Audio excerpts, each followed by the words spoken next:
Hello and welcome to PMCLounge.com. Today we are discussing channels of communication, and you can be 100% sure that you are going to receive at least one question on this topic in your PMP exam. That is for sure. So watch this video till the end, and I'm pretty sure you'll not have to read this topic again as far as your PMP exam is concerned. Now, if you're into reading articles rather than watching videos, then I'll share the first link in the description, which is going to take you to a related article on this topic over at our official website pmclounge.com. So do check that out.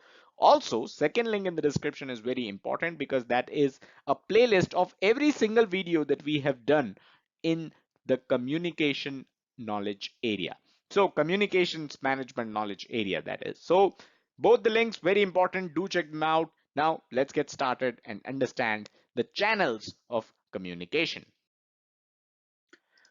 All right, so how many of your team members, your project team members, need to talk to each other? As a project manager, you already know that 90% of your job is to communicate. But are there people in your project that need to talk to each other? For example, is a tester required to speak to, let's say, one of the development managers? Is a business analyst required to speak to the deployment team? Possible, right? So it is important for you as a project manager to keep track of these channels of communication. How many channels need to be there for your project team to speak to each other? This can be part of your communications management plan as well, right? So this is where the channels of communication topic comes into the picture. Let's take a look at an example. So let's say these are the three people in your project. So you can have these three channels, as simple as that, right? So three people, three channels. There's no other channel. Everyone can speak to everyone else based on this diagram. But let's say there are six people in your project. Now, how many channels you are going to have? You'll have one here, you'll have one here, then one with the person at the last, then one here, and then one with the person at the last, right? But then this person, the second person in your project team, is also going to have his channels. So let's say here, then you've got one here, you've got one at the last, and then you've got one at the last here. Now, person number three is also going to have all his channels. So he can speak to this person right across him, he can speak to the person at the last, and he can speak to the person at the bottom. So I hope you're able to understand how this is getting messier. If I go to the fourth person and draw his channels, then you've got three already there, and then you've got one here and one here. So as a project manager, I hope you realize that you are going to work on projects that is going to have 50 team members. Are you going to sit for 2 months and draw these lines of communication, the channels of communication? Of course not. So there is a formula in place that will help you understand what is the number of channels of communication required in your project. Let's take a look at that.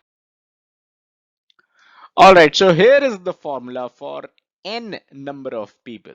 Number of lines or number of communication channels or number of channels of communication for n people, n is going to be a number here, is equals to n into n minus 1 divided by 2. This is the formula that you need to memorize to find out the number of communication channels.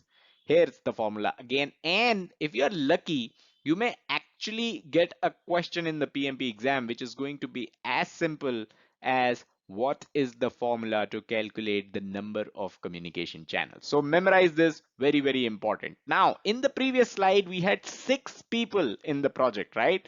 So number of lines for six people is going to be 6 into 6 minus 1, that is 5. 6 into 5 is 30 divided by 2, which is 15. So if we go back to the previous slide and count all the lines after drawing all the lines first, you will find that there were 15 channels of communication or 15 lines that are required for 6 people. Now, let's look into some of the practice questions. And like I said earlier, these questions are definitely going to make it into your PMP exam, and you'll be surprised how these questions are not as easy as you might think. A quick reminder before we look into the practice questions, if you're looking for a starter session, head over to pmclounge.com/pm101. This is a free project management class, 1.5 hours, totally free, your gateway to the world of project management.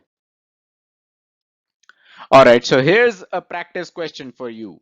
You are managing a project with 5 people on the team. There is one additional stakeholder, which is the sponsor. How many lines of communication are there? So you've got 5 people, you've got the sponsor there, I guess 15, right? Because we just looked into how many channels of communication are required for 6 people. But what if I told you this answer is incorrect? Why, you may ask? The correct answer is 21, because you are managing a project with 5 people. So there are 5 people here, and then you have one additional stakeholder who is the sponsor, which means 6, but you are managing a project, which means you are also a person. Don't forget the project manager. So a total of 7 people are there on the project. So 7 into 7 minus 1, which is going to be 6, divided by 2 is going to be 21, and that is why 21 is the correct answer. So this is the kind of question you can expect in the PMP exam. Don't forget to count yourself. Don't forget to count the project manager. Let's look at one more example. So here's a practice question again. If 4 more stakeholders joined the 7 people already in the project, how many lines will be added? Now remember, this 7 already includes the project manager, right? There were 6 people, and I told you to count yourself, to count the project manager. So we have 7 people already. This is perfectly fine. And you've got 4 more people who have joined the project team. So you've got 11 people now, which means 11 into 11 minus 1, that is 10, divided by 2. So this is going to be 55. Is that correct? What if I told you this is also incorrect? Because the question asks how many lines will be added, not the total number of lines. So we had, when we had 7 people, the lines were 21. Now the lines are 55, the total number of lines. So 34 lines have been added with the addition of 4 people. So this is the correct answer. So this is how the PMP exam is going to trick you, and that is why I wanted to cover these practice questions. This information is good enough for you to clear these kind of questions, answer these kind of questions in your PMP exam. All right, I hope you found this video valuable. Before I ask you to like this video, subscribe to the channel and hit the bell icon. Before I do that drill, I'd like to ask you and request you to share this video with someone who's preparing for their PMP exam. They will definitely thank you back. All right, that's all that I had. Thank you.